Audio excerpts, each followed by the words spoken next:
Alright, this is going to be our last video and our last example of a complex circuit. We're going to do the same thing as we've done in the past two. We're going to determine what's the voltage and the current at each resistor. By now, hopefully you guys are catching the trend that we need to figure out what our totals are. So my V total, my R total, and my I total. Okay, my V total is the battery, which is 15 volts. Now my R total, what kind of circuit are we dealing with overall? Once again, just like the past two examples that I've been looking at, I haven't mixed it up very much here, I apologize. But if you see it starts to get really complicated right here. Okay, this is where things start splitting and doing all kinds of craziness. If we were to ignore that and just treat this as one big resistor, then you can see it's a series circuit. You've got this resistor, you got this resistor right here, and so it's going to just be one pathway if we were to treat this big old thing right here as one resistor. And so my R total is going to be found by just adding the resistances together. So the resistance right here is 5 ohms. Okay. Plus whatever the total resistance is for this entire thing right here. Okay. Now, this is where something gets a little different. In the past two examples, we haven't had 3 resistors inside here. We've only had 2. So it's been a lot easier. But now you've got 3, and that kind of complicates things a little bit. You have 2 resistors across this top branch, and you have 1 resistor across this bottom branch. It's not enough. You can't just add the tops and the bottoms like we have before because the top has 2 resistors. You have to simplify this before you're able to add them together vertically. So always think about this. You can't do your RTOT values until you have simplified it down to one type of circuit. So for example, inside here, you can't simply say, oh, this is a parallel circuit, because that's not entirely true. Because on the top branch, this is a series again. So you have a series circuit right here. That's part of a parallel circuit right here. That's part of a series circuit right here. So you have a series within a parallel within a series. Very complicated, but nothing that we can't handle. So here's what we're going to do. The bottom part of this circuit right here is very simple. The top part needs to be simplified. Okay, so this is a series circuit if we were to just look right here. So how do we find out what the RTOT is for series again? Just add them together. So the second resistor is 7 ohms. The third resistor is 3 ohms. So we see that the top has a total resistance of 10 ohms. So if I were to treat this as just one big resistor on the top, it would be a 10 ohm resistor. Now that we've simplified that, now we're basically just looking at top branch is 10, bottom branch is 4. Now we can do our parallel total resistance just like before. So 1 over 10 plus 1 over 4, and then we're going to inverse that. So 1/10 plus 1/4 and 1 divided by that answer gives me a total resistance for this entire big circuit right here of 2.86 ohms. Now that that's all been simplified, now you can add that to the first resistor, which was 5 ohms.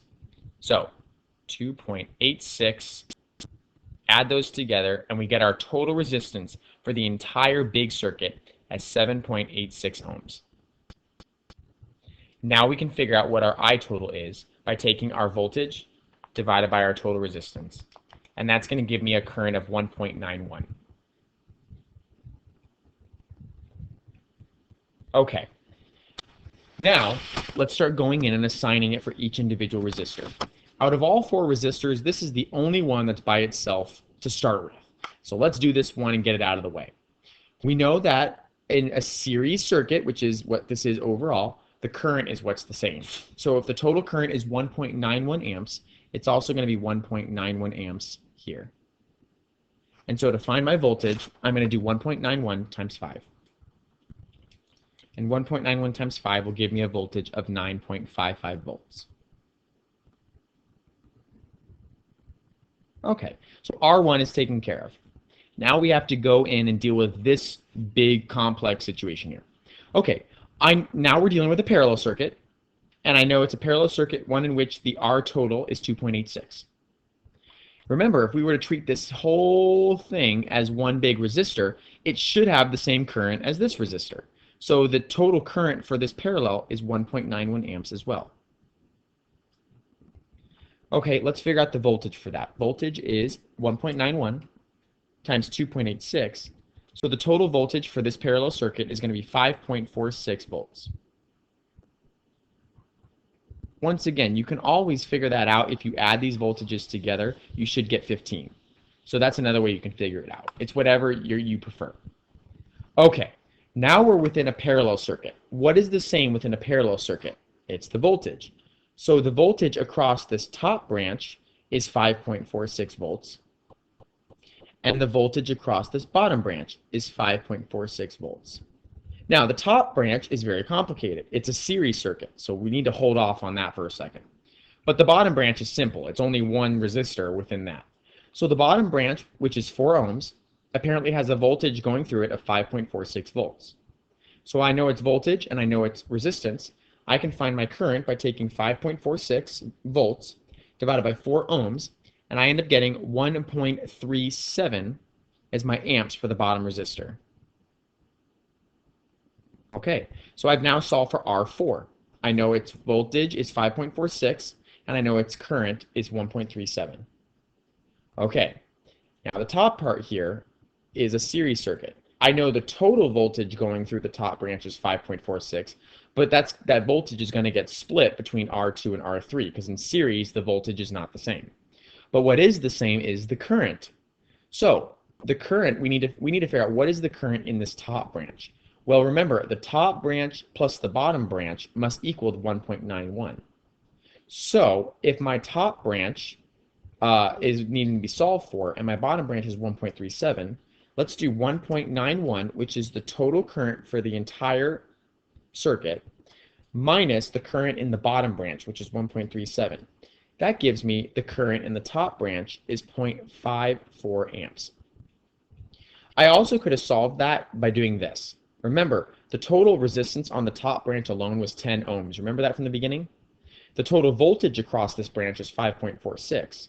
So if I did 5.46 divided by 10, I end up getting approximately 0.54. So you could have done it that way as well.